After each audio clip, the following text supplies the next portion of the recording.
자, 지금부터 자연을 바라보는 관점을 정리해 보도록 하겠습니다. 자연을 바라보는 관점에 대해서 배우기 전에 우리가 먼저 본래적 가치와 내재적 가치에 대해서 개념 정리를 먼저 하고 들어갈게요. 우리가 문제를 풀다 보면 본래적 가치를 지닌 존재, 내재적 가치를 지닌 존재, 도덕적 고려의 대상 이런 용어들이 나올 텐데 이것을 먼저 알아야만 우리가 문제를 풀거나 이해하기가 쉽기 때문입니다. 자, 먼저 본래적 가치란 그 자체가 본래적으로 의미가 있고 가치가 있어서 추구되는 가치를 말합니다.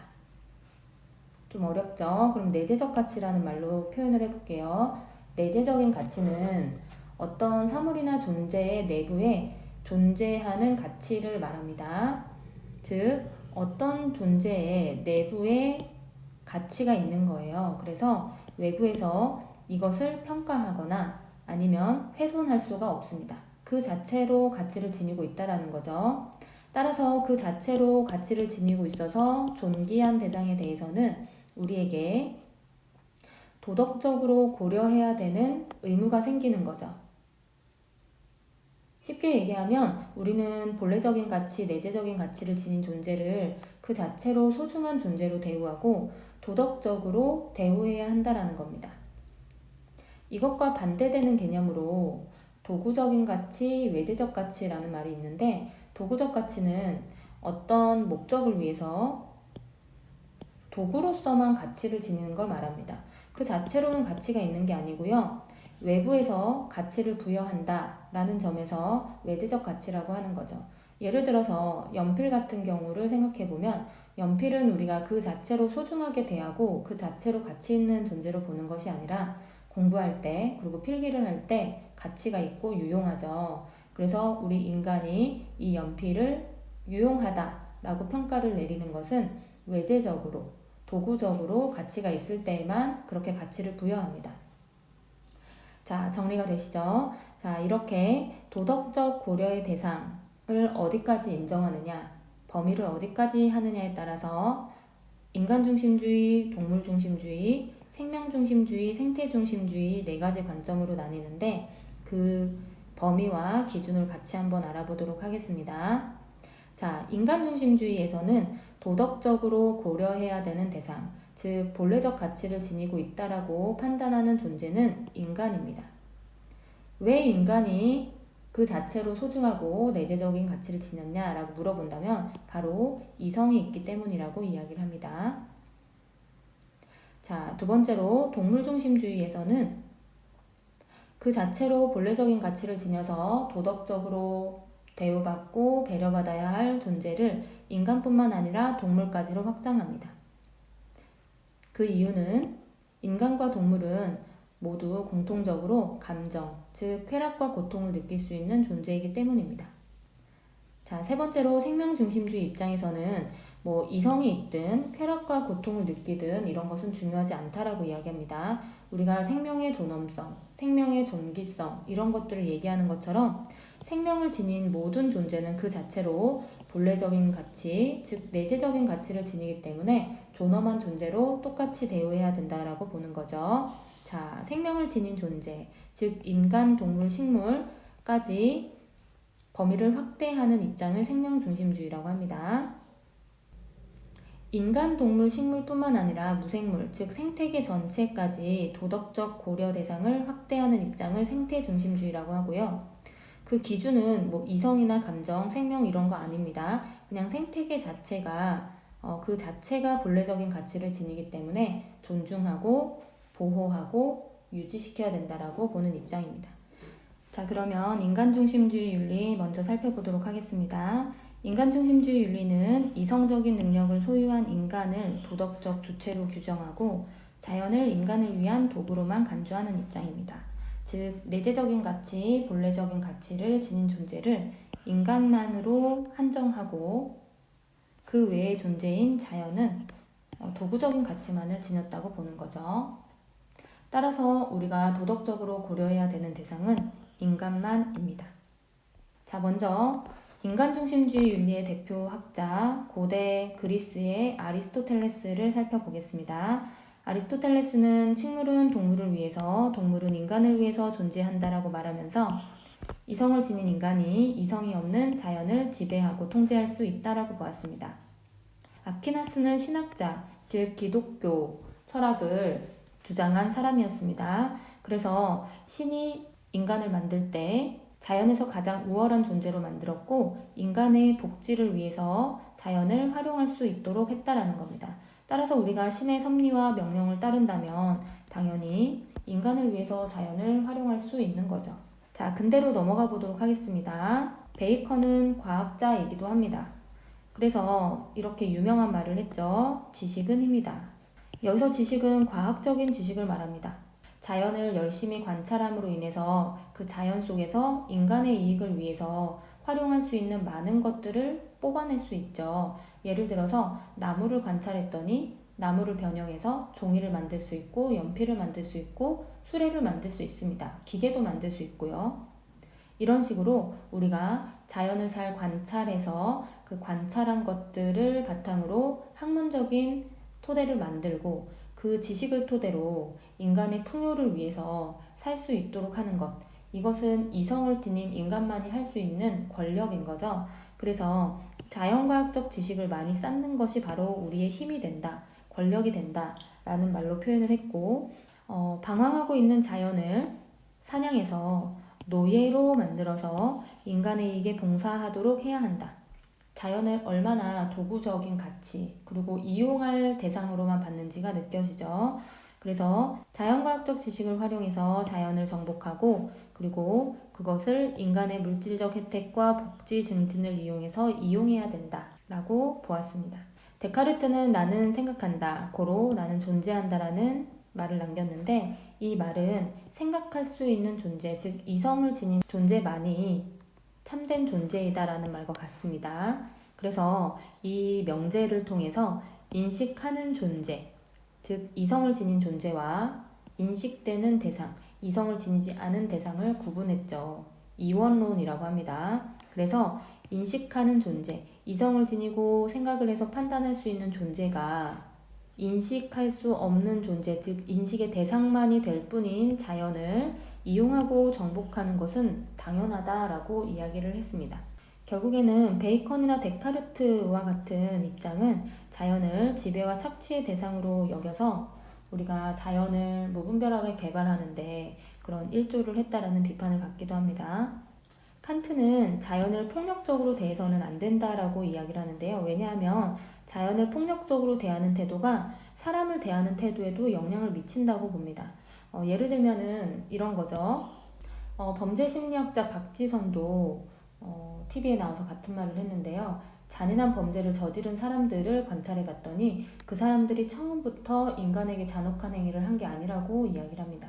처음에는 그 사람들도 동물에 대한 학대부터 시작을 했다는 거죠. 이처럼 동물에게 잔인한 행위를 하는 사람은 그게 인간에게도 폭력적인 행위나 잔혹한 행위를 쉽게 할 수 있도록 한다는 겁니다. 즉 인간을 대하는 태도에도 영향을 미치게 된다는 거죠. 그래서 이 칸트가 이야기하는 자연을 함부로 대하고 폭력적으로 대해서는 안 된다라는 것은 사실은 인간을 위해서입니다. 인간을 위해서라도 자연을 폭력적으로 대해서는 안 된다는 거죠. 그런 폭력성이 인간을 대하는 태도에도 영향을 주기 때문입니다. 그래서 칸트는 의무론자죠. 그 도덕적인 의무를 매우 강조를 했었는데 이렇게 얘기합니다. 인간과 인간은 서로 간에 직접적인 의무를 진다. 즉 인간 그 자체가 소중하기 때문에 우리는 도덕적으로 대해야 될 의무가 있는 거죠. 인간에 대한 직접적인 의무가 있는 겁니다. 자, 반면에 우리가 자연을 도덕적으로 대해야 되는 의무는 자연 그 자체를 위해서가 아닙니다. 자연을 직접적으로 도덕적으로 배려해야 되는 것이 아니라 인간을 위해서죠. 우리의 도덕성을 완전하게 유지하고 그리고 우리의 도덕적 감수성을 증진하기 위해서는 자연도 도덕적으로 대해야 된다는 겁니다. 그래서 자연에 대한 의무는 간접적인 의무라고 이야기를 합니다. 자, 지금까지 인간중심주의 윤리를 살펴봤는데 인간중심주의 윤리는 오늘날 우리가 겪고 있는 생태적인 위기라든지 환경 파괴의 주범으로 비판을 받고 있습니다. 그래서 인간중심주의에서 벗어나자라는 움직임이 현대에 드러나게 됐는데 이 입장을 탈인간중심주의라고 하고, 탈인간중심주의에는 동물중심주의, 생명중심주의, 생태중심주의가 있습니다. 자, 다음으로 동물중심주의 한번 살펴보겠습니다. 동물중심주의는 쾌락과 고통을 느낄 수 있는 동물까지 도덕적 고려의 대상의 범위를 확대한 입장을 말합니다. 대표자로는 피터 싱어와 레건이 있는데, 싱어는 공리주의적인 입장에서 동물 해방론이라는 것을 주장을 했는데, 핵심 키워드가 총 3가지가 됩니다. 첫 번째는 쾌고 감수 능력, 두 번째는 이익평등 고려의 원칙, 세 번째는 종차별주의인데요. 하나씩 살펴보도록 하겠습니다. 싱어는 공리주의적인 입장이기 때문에 당연히 쾌락을 늘려주고 고통을 줄여주는 것이 도덕적인 선이라고 주장을 합니다. 따라서 쾌락과 고통을 느끼는 존재라면 모두 도덕적으로 고려의 대상이 돼야 되겠죠. 자, 이렇게 쾌락과 고통을 느끼는 능력을 쾌고 감수 능력이라고 합니다. 느낄 감, 그리고 수용하다 할 때 수를 써서 이렇게 단어를 만든 것이죠. 자, 이렇게 쾌락과 고통을 느낄 줄 아는 존재는 모두 다 동등하게 대우해야 되는데, 이것을 이익평등 고려의 원칙이라는 것으로 설명을 했습니다. 당연히 이익이라는 것은 쾌락을 늘리고 고통을 줄이는 것을 말하기 때문이죠. 이익평등 고려의 원칙을 다시 한번 정리해 보겠습니다. 동물의 이익과 인간의 이익을 평등하게 고려하는 것을 말합니다. 자, 이것에 따르면 우리가 생각해 볼 문제가 있습니다. 바로 이 문제인데요. 우리가 개나 고양이의 복지, 쾌락과 고통에 대해서 생각을 하죠. 그렇다면은 논리적으로 우리는 고통과 쾌락을 느끼는 존재인 소나 닭, 돼지, 그들의 복지에 대해서도 염려할 줄 알아야 된다는 겁니다. 마찬가지로 우리가 전 세계 농산물의 70%가 동물 사육을 위해서 사용되고 있고, 그리고 굶주리고 있는 사람들이 많다는 것을 안다면 당연히 식량 문제를 해결하기 위해서 채식을 해야 된다는 거죠. 굶주리는 인간과 그리고 동물은 고통을 받고 있기 때문에 그들의 고통을 줄여주기 위해서 우리는 결국에는 채식을 지향해야 된다라고 이야기를 합니다. 싱어는. 자, 그리고 다음으로 이렇게 이야기를 합니다. 그렇게 동물과 인간의 이익을 평등하게 고려하지 않고 인간만을 특별하게 대우하는 것은 인간이라는 종만 우대하는 종차별주의다 라고 비판을 합니다. 예를 들어서 우리가 인종차별주의에 대해서 인종을 기준으로 차별을 하는 것은 옳지 못하다 라고 이야기를 하고, 성차별에 대해서도 남성과 여성을 가르고 그리고 남성이 아니라는 이유로 차별하는 것은 옳지 않다라고 주장을 하고, 아동 권리 운동에 대해서도 성인과 아동을 구분하고 성인이 아니라는 이유로 아동을 미성숙한 존재로 보거나 차별하는 것을 반대하고 있잖아요. 그것이 지금 세상에서는 당연한 것이 되었죠. 자, 마찬가지로 앞으로의 세상에서는 동물에 대한 차별적인 대우도 없어져야 된다라고 주장을 합니다. 지금은 노예제를 주장하는 사람들이 비판의 대상이 되고, 그리고 인종차별이나 성차별을 하는 사람들이 조롱의 대상이 되는 것처럼 동물을 존중하지 않는 사람들도 결국에는 비웃음거리가 되는 날이 온다라고 이야기를 하는 거죠. 자, 다음은 레건을 살펴보도록 하겠습니다. 자, 레건은 의무론의 관점에서 동물 권리론을 주장했는데요. 동물은 그 자체로 삶의 주체이기 때문에 권리를 지닌다라는 겁니다. 자, 그렇다면 삶의 주체가 무엇인지 한번 살펴볼 필요가 있겠네요. 자, 삶의 주체는요, 쾌락과 고통, 욕구, 믿음, 지각, 기억, 미래에 대한 의식 등의 감정을 느낄 수 있는 존재가 바로 삶의 주체라고 합니다. 이 삶의 주체라면 당연히 본래적인 가치를 지니기 때문에 도덕적인 고려의 대상이 된다는 거죠. 강아지 훈련 과정을 생각해 보면 됩니다. 손을 내밀면 간식을 주는 걸 우리가 반복해 보세요. 그러면은 손이라고 말하면 간식을 받기 위해서 손을 내밀죠. 그러니까 어떤 본인의 쾌락을 증진하기 위해서, 그리고 본인의 욕구를 위해서 목표를 가지고 행동을 하는 겁니다. 뭐 배변을 가리지 못해서 혼난 기억이 있다면 혼나지 않기 위해서, 즉 고통을 줄이기 위해서 배변판이나 야외에서 배변을 하게 되죠. 그리고 산책을 나가는 걸 좋아하는 강아지가 있다고 생각해 봅시다. 그 강아지는 산책 시간이 되면 현관 앞에서 기다리고 있기도 하죠. 자, 이처럼 동물들은 인간과 마찬가지로 쾌락과 고통을 느끼고요. 자신만의 욕구를 지닙니다. 그리고 쾌락을 늘리고 고통을 줄이는데 관심이 있어 하죠. 그리고 자신과 관련된 것들을 기억할 줄 압니다. 그리고 미래에 어떤 일이 발생하는지, 그리고 발생하길 원하는지를 생각해뒀다가 그것을 위해서 목적지향적인 행동을 할 줄 압니다. 자신이 좋아하는 것을 하고 싫어하는 것을 피하기 위해서 스스로, 즉 주체적으로 행동할 줄 아는 존재인 거죠. 레건은 이것을 삶의 주체라는 단어로 표현한 것입니다. 자, 그리고 레건에 따르면 이런 삶의 주체인 동물들은 우리 인간을 위해서 존재하는 자원이나 도구가 아니에요. 인간의 이익과 상관없이 독립적인 가치, 즉 본래적인 가치, 내재적인 가치, 그 자체로 가치를 지니기 때문에 존중해야 된다는 겁니다. 자, 근데 여기서 유념할 점은 뭐냐면 여기서 레건이 삶의 주체라고 한 대상은요, 1살 이상의 포유류를 말합니다. 당연히 쾌락과 고통은 태어나자마자 느낄 수 있기는 하지만 우리가 어떤 걸 기억하고 그리고 미래에 대한 의식이 있어서 그것을 지향하는 행동을 하는 것은 이 정도 포유류가 가능하다는 거죠. 그래서 이거를 그림으로 조금 표현해보면 싱어 같은 경우에는 쾌고 감수 능력이 있다면 그 존재들은 모두 다 내재적 가치를 지니고 있어서 도덕적 고려의 대상이 된다라고 보았지만 레건 같은 경우에는 쾌락과 고통을 느낌과 동시에 1살 이상 포유류가 가지고 있는 그런 인식 능력, 지각 능력이 필요하기 때문에 범위가 조금은 좁아지는 것입니다. 한 번 더 정리해 보겠습니다. 도덕적 배려의 범위를 인간뿐만 아니라 쾌락과 고통을 느낄 수 있는 동물에게까지 확대했습니다. 자, 그런데 비판점이라면 쾌락과 고통을 느끼지 못하는 동물도 있죠. 쾌락과 고통을 느끼지 못하는 인간도 있습니다. 사고에 의해서 혹은 선천적으로 느끼지 못하는 경우도 있고요.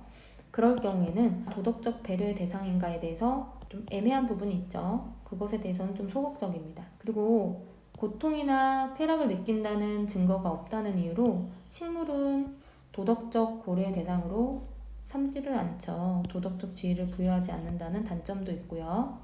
따라서 생태계 전체에 대해서 고려가 미흡하다는 비판도 받고 있습니다. 자, 생명중심주의 윤리는 모든 생명체가 그 자체로 내재적 가치를 지니기 때문에 도덕적 고려를 받아야 할 가치가 있다라고 주장을 합니다. 이에 따르면 도덕적 지위를 갖는 기준이 바로 생명이죠. 생명을 지녔다는 이유로 우리는 생명을 지닌 존재를 모두 다 존엄하게 도덕적으로 배려를 하고 행동해야 되는 겁니다. 대표적인 학자로는 슈바이처와 테일러가 있습니다. 자, 슈바이처에 따르면 모든 생명은요, 살려고 하는 의지를 지닙니다. 이거를 생애의 의지라고 표현을 했는데요. 예를 들어서 시들어가는 꽃을 창가에 놔뒀을 때 그 꽃이 살아나기 위해서 햇빛 쪽으로 살짝 기울어지는 것을 볼 수가 있습니다. 그죠? 살고자 하는 의지를 모든 생명체는 지니고 있다는 거죠. 그런 점에서 모든 생명체는 동등한 가치를 지닌다고 이야기를 합니다. 이거를 생명의 동등성이라는 단어로 표현을 했고요. 따라서 우리는 이렇게 살려고 하는 의지를 지닌 모든 존재에 대해서 신비감과 두려움, 그리고 존경하는 마음, 경이로운 마음으로 대해야 된다는 겁니다. 이거를 생명외경이라고 표현을 했습니다. 자, 그러면서 생명외경을 실천하기 위해서는 우리에게 3가지 기본 원칙을 지킬 필요가 있는데 한번 살펴보도록 하겠습니다. 자, 첫 번째는요, 모든 생명을 도와야 한다라는 거죠. 그리고 어떤 것도 생명이 있는 존재에게 해를 끼쳐서는 안 된다라는 것입니다. 생명을 돕고 그리고 생명을 해쳐서는 안 되는 것. 이게 첫 번째 원칙인데요. 그리고 생명 자체가 그 자체로 가치가 있다, 존엄한 것이다 라는 생각을 지녀야 되는 게 바로 첫 번째 원칙입니다. 자, 두 번째 원칙입니다. 자, 그런데 우리는 모든 생명을 존중하고 그리고 도덕적으로 고려하고 싶지만 나의 생존을 위해서 그리고 나를 보호하기 위해서 때로는 생명을 해칠 때가 있습니다. 그래서 두 번째 원칙은요, 나의 존재 유지, 즉 생명이죠. 생애의 의지죠. 살고자 하는 의지. 요것을 위해서 어쩔 수 없이 행해지는 그런 생명 침해의 행위. 이것은 인정하겠다라는 겁니다. 자, 세 번째는요, 그 이외에 우리가 불가피하게 살생을 하는 경우가 있어요. 그거는 생명에게 그릇된 행동을 한 것이기 때문에 이것에 대해서는 강력하게 비판을 했습니다. 자, 다음으로 테일러를 살펴보도록 하겠습니다. 테일러는 모든 생명체가 목적론적 삶의 중심이기 때문에 그 자체로 내재적인 가치를 지니고 도덕적으로 고려해야 한다라고 주장을 하는데 이 목적론적 삶의 중심이란 말이 뭐냐면 모든 생명체가 각자 자기만의 고유한 방식으로 자신의 생존과 성장, 발전, 번식이라는 목적을 향해서 나아가고 있다는 겁니다. 약간 느낌이 슈바이처의 생애의 의지와 좀 비슷하죠. 모두 다 각기 생존과 성장, 발전, 번식이라는 목적을 가지고 있는데 이 목적을 지향하고 있는 삶 속에서 우리는 애쓰는 존재입니다. 그리고 그러한 목적적인 삶의 주인공으로 살고 있다라는 겁니다. 예를 들어서 모기를 한번 생각해 볼게요. 모기는 우리가 봤을 때 우리에게 해로운 곤충이라고 분류를 하죠. 그런데 모기의 입장에서 한번 생각해 보면 모기는 자신의 생존, 그리고 번식, 그리고 발전 이런 것들을 위해서, 즉 어떤 목적을 위해서, 생존이라는 목적을 위해서 정말 자기 삶의 주인공으로 열심히 살고 있는 존재입니다. 모기의 입장에서 보면 오히려 인간은 자신에게 피를 제공해서 생존할 수 있게 하는 어떤 도구적인 존재로 보일 수 있는 거죠. 모기 입장에서 봤을 때는 본인이 본인의 삶의 목적을 향해서 나아가고 있는, 열심히 살아가고 있는 주체이고 주인공인 겁니다. 이거를 목적론적 삶의 중심이라는 말로 표현을 했습니다. 자, 이렇게 테일러가 목적론적 삶의 중심이 되는 모든 생명체를 존중해야 된다라고 하면서 했던 4가지 의무가 있습니다. 첫 번째는 성실의 의무인데 모든 생명체에게 성실해야 된다, 진실해야 된다라는 거죠. 즉 생명체를 속이는 행위는 옳지 않다는 거예요. 즉 우리의 즐거움과 유희를 위해서 덫을 놓아서 사냥을 하거나 혹은 낚시를 하는 것처럼 유인하는 행위, 이런 거는 생명체에게 진실한 행위 그리고 성실한 행위가 아니라는 거죠. 자, 그리고 두 번째는 개입 금지의 의무가 있습니다. 우리가 개별 생명체의 자유와 그리고 살아가려는 그 의지, 애쓰는 것을 인정을 하면서 인간의 관점에서 올바른 방향으로 나아간다라는 명목으로 간섭하거나 통제하거나 해서는 안 된다는 겁니다. 자, 세 번째는 해악 금지의 의무가 있는데 당연히 다른 생명체에게 해를 끼쳐서는 안 된다는 거고, 만약에 내가 해를 끼쳤을 경우에는 그 피해를 원상복구해줘야 된다는 것이 마지막 보상적 정의의 의무입니다. 테일러는 우리가 먹기 위해서 동물을 도살하는 게 동물에게 고통을 주기 때문에 옳지 않은 것이라고 하지 않습니다. 테일러에 따르면 그냥 생명체에 대한 생명 존중의 의무를 저버리는 행위이기 때문에 그릇된 거라고 주장을 합니다. 그래서 인간과 동물 그리고 식물 모두를 목적론적 삶의 중심이라고 인정한다면 모두가 동등한 가치를 지닌다고 생각해야 되고, 그렇게 생각하는 사람들, 즉 자연에 대해서 존중하는 태도를 지닌 사람이라면 누구나 채식주의를 지지하게 될 거라고 이야기를 합니다. 자, 생명중심주의를 다시 한번 정리해보면 인간중심주의에서 벗어나서 모든 생명체에 고유한 가치가 있다라는 것을 일깨워 주었습니다. 하지만 생각해보면 생태계를 구성하는 무생물도 있는데 무생물은 고려하지 않았다는 한계가 있고요. 우리가 살아가면서 모든 생명체를 존중하는 것이 현실적으로 실천 가능한가라는 비판도 받고 있습니다. 자, 다음은 생태중심주의 윤리를 살펴보겠습니다. 생태중심주의 윤리는 무생물을 포함한 생태계 전체를 도덕적 고려의 대상으로 삼는 입장을 말합니다. 동물중심주의나 생명중심주의가 개별 개체에 초점을 맞추는 개체론적인 성격을 지니는 반면에 생태중심주의는 생태계 전체를 하나로 본다는 점에서 전체론 혹은 전일주의적인 입장이라고 이야기를 합니다. 대표적인 학자로는 레오폴드와 네스가 있는데요. 먼저 레오폴드부터 살펴보겠습니다. 레오폴드는 현대 환경윤리의 아버지로 불리는데요. 산림학자이면서 생태학자였던 레오폴드가 처음부터 생태 중심주의를 주장한 것은 아니었습니다. 레오폴드가 산림학자로 있던 시절에 미국 정부로부터 미국 전역에 있는 늑대를 없애달라는 정책을 만들라는 지시를 받았는데요. 사슴을 보호하기 위해서 늑대를 없애는 걸 당연히 여겼습니다. 그때는. 그리고 레오폴드도 그렇게 생각을 했고요. 그래서 어느 날 동료와 함께 늑대 사냥을 나가게 됩니다. 그래서 그러다가 숲에서 장난치고 있는 6마리 늑대를 발견하고 총을 쏘는데 늑대 한 마리가 총을 비껴 맞았고 늙은 늑대였습니다. 그리고 새끼 한 마리도 도망을 가기 위해서 다리를 막 질질 끌고 가면서 고통스러워하는 모습을 보게 됩니다. 그리고 이제 총을 맞은 늑대에게 다가갔는데 죽어가는 이 늙은 늑대의 눈빛에서 말로 표현할 수 없는 어떤 느낌을 받았다고 합니다. 그러면서 레오폴드는 고민에 빠지게 되죠. 그럼에도 불구하고 늑대 사냥은 계속해서 이루어졌고 늑대가 사라진 산에는 사슴이 번성하게 됩니다. 그런데 레오폴드가 이것을 관찰하면서 이상한 느낌을 받습니다. 뭐냐 하면 사슴에게 뜯긴 풀과 어린 나무들이 점점 생기를 잃고 죽어가는 산 전체의 모습을 보게 된 거죠. 그러면서 생각을 합니다.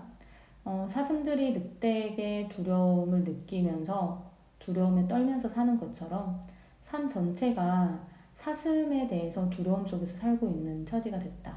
그리고 더 심각한 문제는 늑대에게 잡아먹힌 사슴은 2년에서 3년이면 회복이 되지만 사슴에게 황폐화된 이 산은 20년이나 30년이 지나도 회복이 쉽지가 않다는 겁니다.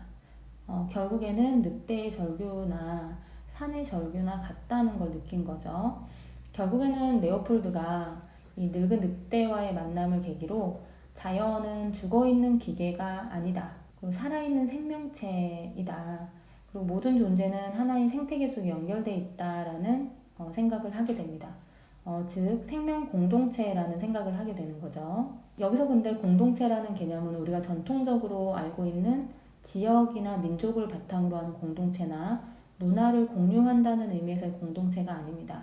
그러니까 대지, 그러니까 이 땅 전체, 생태계 전체를 말하죠. 생태계 전체가 하나의 공동체라는 거죠. 그러면서 대지윤리를 주장하게 되는데 이 대지윤리는 우리가 도덕적으로 고려해야 되는 도덕 공동체의 범위를 토양, 물, 식물, 동물들을 포함해서 대지 전체까지 확대한 윤리를 말합니다. 당연히 생태계 전체가 하나의 공동체이기 때문에 인간도 생명 공동체의 한 구성원일 뿐이라는 생각을 하게 되는 거죠. 그리고 내가 구성원이기 때문에 생태계 전체에 대해서 폭넓게 이해하고 공감하고 동일시하게 됩니다. 그리고 공동체를 유지하고 발전시키기 위해서는 윤리가 필요하듯이 인간의 윤리를 넘어서서 새로운 윤리가 필요하다고 생각을 했고 이것을 대지윤리라고 한 것입니다. 그래서 이렇게 얘기를 합니다. 대지란 인간을 비롯한 자연의 모든 존재들이 서로 그물망처럼 얽혀있는 생명 공동체이다. 그리고 모든 존재들은 서로 영향을 주고받는다. 그리고 이 대지윤리에 따르면 당연히 생명 공동체, 생태계를 온전하게 보존하는 것이 선이고 보존하지 않고 해치는 것이 그른 것이 되는 거죠. 네스는 노르웨이 철학자이면서 전문 산악인이었는데 노르웨이 남부 지역에 소박한 오두막집을 짓고 10년 정도를 살았다고 합니다. 그러면서 그 시절에 본인이 느꼈던 그 자연과의 소통, 그것이 이 네스의 철학에 영향을 주었다고 하는데 네스는 심층 생태주의를 주장을 합니다.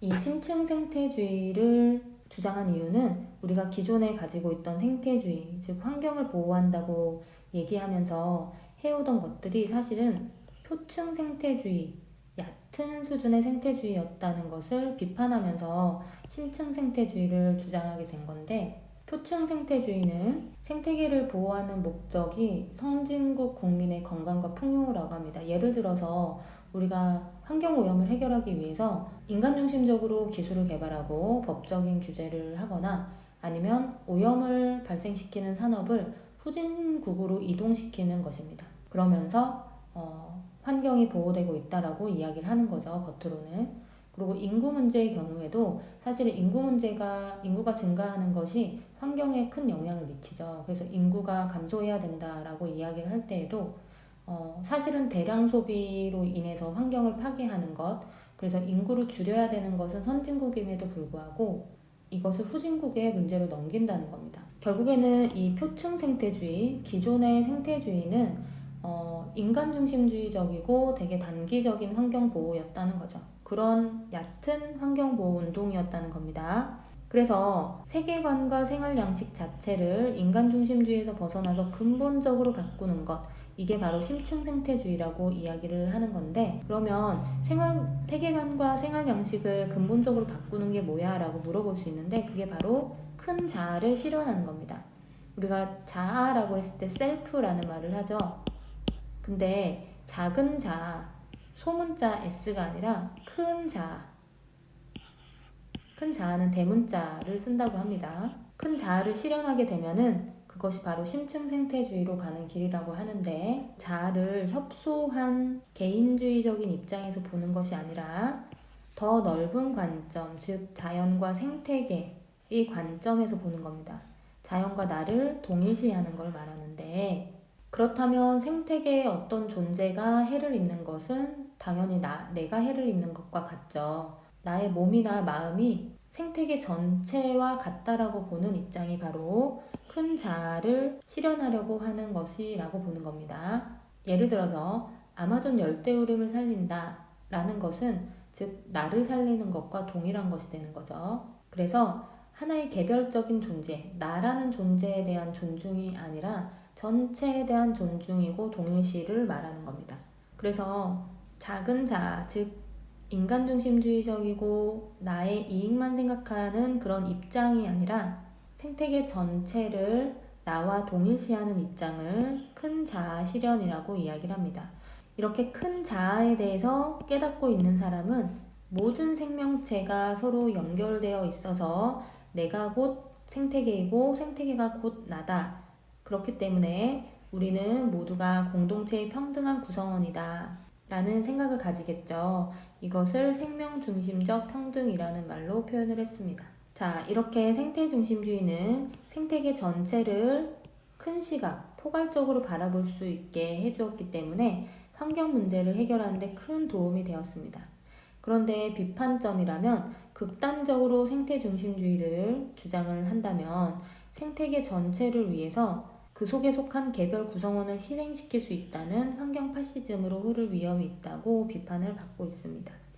이 파시즘은 전체주의를 말하죠. 그래서 전체를 위해서 소수가 희생될 수 있는 그런 구조를 말하는데, 예를 들어서 이겁니다. 만약에 생태계 전체를 보존하는데 사슴이 문제예요. 그러면은 사슴의 개체수를 줄이기 위해서 노력을 해야 된다라고 생태주의에선 얘기를 하겠죠. 그래, 사슴의 개체수를 줄이자. 오케이. 자, 근데 사실 생각해보면 생태계에 가장 큰 영향을 미치는 존재는 인간입니다. 그래서 인구 증가가 서식지 파괴나 어떤 생명의 종의 멸종을 가져오기 때문에 생태계 전체를 위해서 현재 인구수를 조절해야 한다라고 주장한다면 어떨까요? 생태계 전체를 위해서 인간의 개체수를 줄여야 된다. 이거 되게 무서운 이야기죠. 이거는 우리가 설국열차에서 열차가 유지되기 위해서 일정한 인구 사람의 숫자를 유지해야 되고, 그래서 사람을 죽이는 것과 다를 바가 없습니다. 이처럼 생태중심주의는 전체를 위해서 그 속에 속한 구성원의 희생을 강요한다는 점에서 비판을 받고 있습니다. 또 한편으로는 생태계 전체 환경 문제를 해결하기 위해서는 사실은 개발을 더 이상 해서는 안 된다라는 비판에 직면하기도 하죠. 그래서 실천 가능성이 좀 떨어진다라는 그런 비판을 받기도 합니다. 자, 자연을 바라보는 관점 다시 한번 정리해 보도록 하겠습니다. 자연을 바라보는 관점은 인간중심주의, 동물중심주의, 생명중심주의, 생태중심주의로 나뉩니다. 인간중심주의의 대표적인 학자로는 아리스토텔레스, 아퀴나스, 베이컨, 데카르트, 칸트로 나뉘는데, 특히 칸트는 자연을 폭력적으로 대우해서는 안 되는 이유에 대해서 우리가 자연에 대해서 간접적인 의무를 지닌다라고 이야기를 했습니다. 동물중심주의의 대표적인 학자로는 싱어와 레건이 있는데, 싱어는 쾌고 감수 능력을 지닌 모든 존재의 이익을 동등하게 고려해야 되고, 그렇지 않고 인간만을 우대하는 것은 종차별주의다라고 하면서 종차별주의를 반대를 했습니다. 그리고 레건은 삶의 주체인 동물까지 우리는 도덕적 고려의 대상의 범위를 확대해야 된다라고 주장을 했습니다.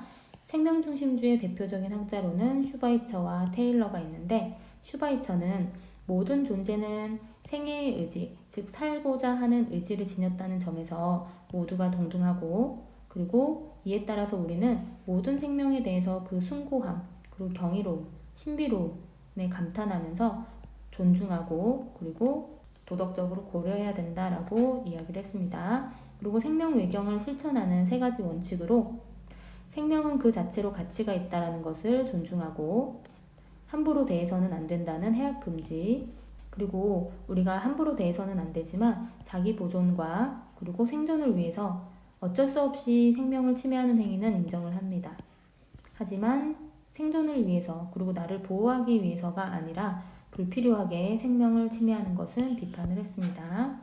자, 테일러는 모든 생명체는 그 자체로 내재적인 가치를 지니는데 그 이유는 그들이 자신의 생존, 번식, 변형이라는 목적을 위해서 애쓰고 있는 목적론적 삶의 중심이라고 보았기 때문입니다. 그래서 우리는 생명에 대해서 4가지 의미를 지니는데 첫 번째는 성실, 두 번째는 개입금지, 세 번째는 해악금지, 네 번째는 보상의 의무를 지닌다고 이야기를 했습니다. 자, 마지막으로 생태중심주의의 대표자는 레오폴드와 네스가 있습니다.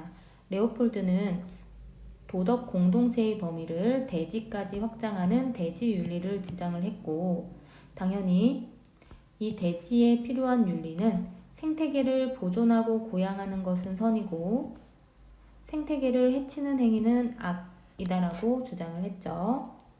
네스는 인간 중심적인 사고와 선진국 중심의 환경보호 운동인 표층 생태주의를 반대하면서 그리고 비판하면서 심층 생태주의를 주장을 했습니다. 심층 생태주의는 우리가 가지고 있는 인간 중심주의적 사고에서 벗어나서 근본적으로 세계관을 바꾸는 건데 이 세계관을 바꾸는다는 것이 바로 이것입니다. 큰 자아를 생각하는 것입니다.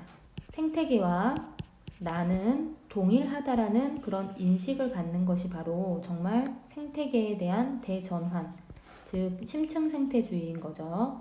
이렇게 심층적으로 나에 대해서 고민하고 나를 자연과 동일시할 때 모든 생명과 생태계는 동등한 가치를 지닌다는 생명중심적 평등의 관점을 갖게 되고 그럴 때야 비로소 이 생태계 전체가 하나로서 존중받을 수 있는 그런 세상이 된다라고 이야기한 겁니다. 자, 지금까지 자연을 바라보는 관점 4가지를 정리해 보았습니다.